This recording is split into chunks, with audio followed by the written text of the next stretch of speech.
Tim, disappointed we don't have a budget. It's very frustrating. We did work hard all session trying to do that. People don't like cuts to programs, they don't like to pay taxes, but if we don't solve this impasse, both of those are going to get worse. We're going to have more cuts and higher taxes.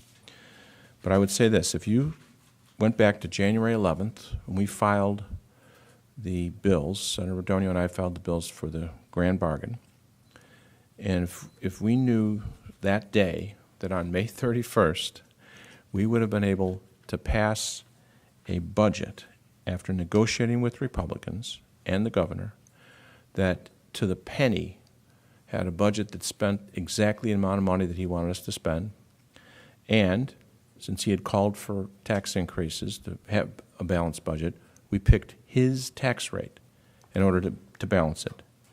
In addition to that, we passed out of the Senate pension reform, education funding reform, a property tax relief, workers' comp reform, consolidation of government procurement reform, and the minimum wage. And we knew we had all of those things passed. On May 31st, you would have thought that we would be celebrating tonight. And yet we're not, because the Republicans who we worked with, who we drafted their bills together with us, didn't vote for the bills. And so that's the disappointment. So obviously I'm ready to continue to negotiate, to continue to work to try to pass a budget, because we're going to start to see some real pain now. We're going to start to see downgrades. We don't have any funding for schools. We don't have any funding for higher ed and a bunch of social programs. We don't have a budget. So it's going to have to come to a head. It should have come to a head tonight, but it didn't. So I'm willing to continue to work. I'll be happy to answer any questions so I can get back upstairs. Senator, will the Senate be in continuous session with the House? We have the same adjournment resolution that we're going to adopt tonight. I don't know if I'd use the word continuous. We're not going to come in every day. We'll come in here when there's, whenever the governor wants us to, or whether there's something to vote on. Well, the governor would probably say, if he were here, that they weren't the bills he wanted, that they're watered down, they're booby-trapped, they're bailout for Chicago. Yeah. All those dog whistles. Yeah, those are dog whistles. That's right. In the meantime, if you read the bills, you know what's in them. The budget itself, it's a spending bill. It has the spending levels identical to what he asked for. In his budget, he had a hole in his budget and said to be filled in by the Senate grand bargain. And we filled it in with the tax rate that they told us they would go no higher than. So, and then he wanted reforms.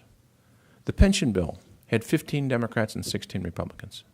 It's a classic way of compromising. It was everything he wanted. Everything he wanted. The education funding bill that we just passed, he set up a commission. That commission couldn't come up with a bill. We drafted the bill. And instead of just honestly describing how much that benefits many, many poor areas of the state, many of which are represented by Republicans, they fall back on this age-old gimmick of saying it's a bailout for Chicago when it's not. It's really disappointing.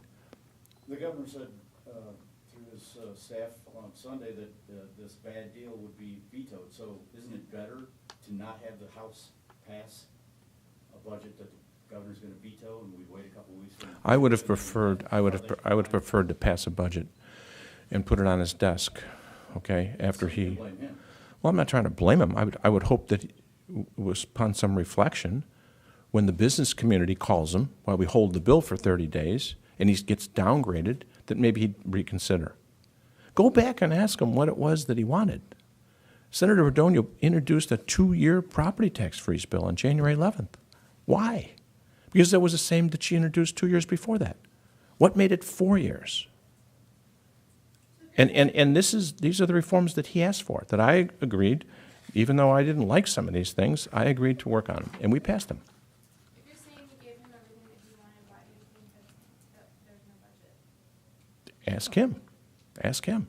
He hijacked the grand bargain. He came in the middle of the process, told the Republicans to vote no, and didn't give the support and therefore, as a result, the same thing happened over in the House. Republicans didn't vote for anything, and with some exceptions, and as a result, we don't have a budget. Well, nor did the House Democrats. I mean, apparently we only had about 46 votes. Well, that's the classic way of ideally passing a bill. You have a structured roll call. That's what we started out with. That's what the pension bill was. 15 Democrats, 16 Republicans to get to 30-plus votes. That's how you have to do it. But you can't ask the Democrats to do everything you ask for, but we're not going to vote for it. And that's what we found. And I don't think I think there's probably every Republican up there knows that that's what happened. But they're from his party, and they have to listen to him, I guess. So, President, where do you go from here? Including what are your talks with Speaker Madigan and trying to persuade the House to adopt either your budget or some form of it? Well, we started off by working together with Senator Radonio and myself to see if we could just work together not with the House, just with the Senate to see if we can do it. Not with the governor, to see if we can just do it. And again, it got hijacked. All we can do now is what our Senate Democratic caucus did. We're the only ones that actually voted for and passed a balanced budget. And I come back to the fact, I want you to go and look at what the governor introduced back when it was budget time. I mean, a budget is spending, and if you need revenue, no more than what they say they can go for. And that's what we did. We got great ideas from the Republicans. That's how we were able to balance it. We got their cuts, $3 billion in cuts. We got it from sitting down with them and working on it. It's his budget. He can't criticize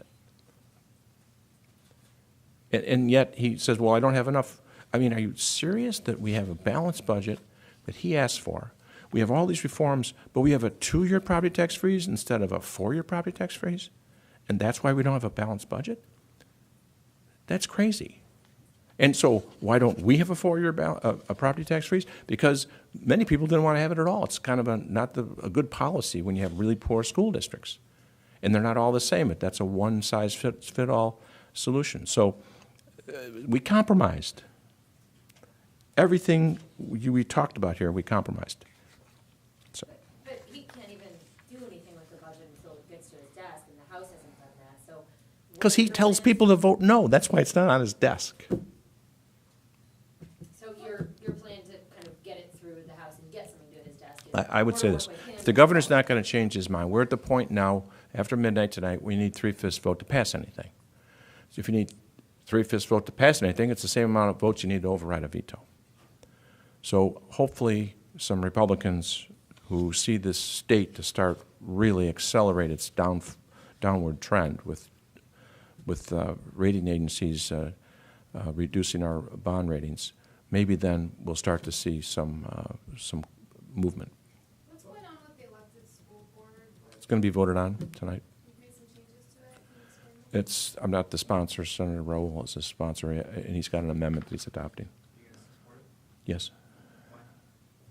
Because Senator Rowell asked me to, and we had to wait till we passed Senate Bill 1, because that provides the money for Chicago. I didn't want to focus on governance issues when we don't have any money. Is there any way to implement Senate Bill 1? I guess Senate Bill 1 needs additional money. If there's no budget, is there any implementation? It's changing the worst school funding formula in the nation, documented by everybody.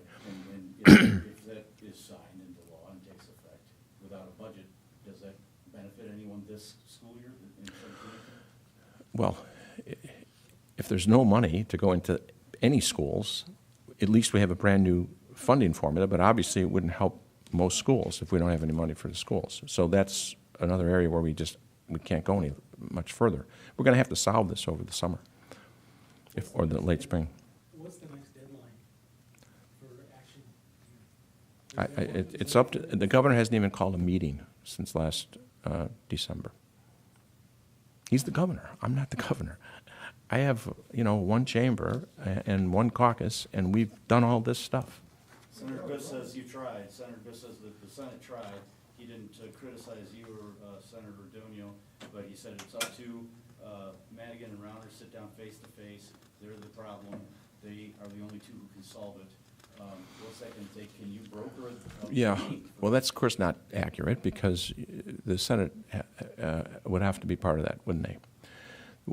Maybe what he means is we've already shown the pathway. What's going to be different than the budget that we passed? The ultimate budget is going to be very similar to this.